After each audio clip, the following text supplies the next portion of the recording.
Bıkdıq, bəli.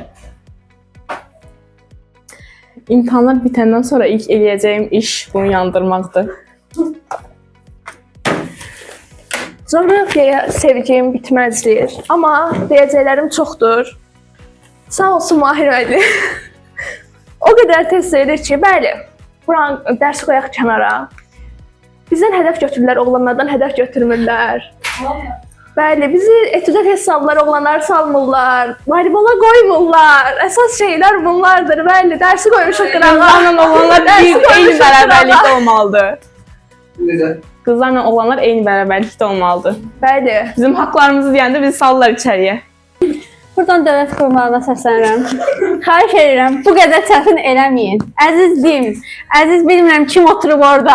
Xahiş edirəm, özünüz bizim yerimizdə deyilsiniz, bilmirsiniz biz nə əziyyətlər çəkirik. Biz çox əziyyət çəkirik.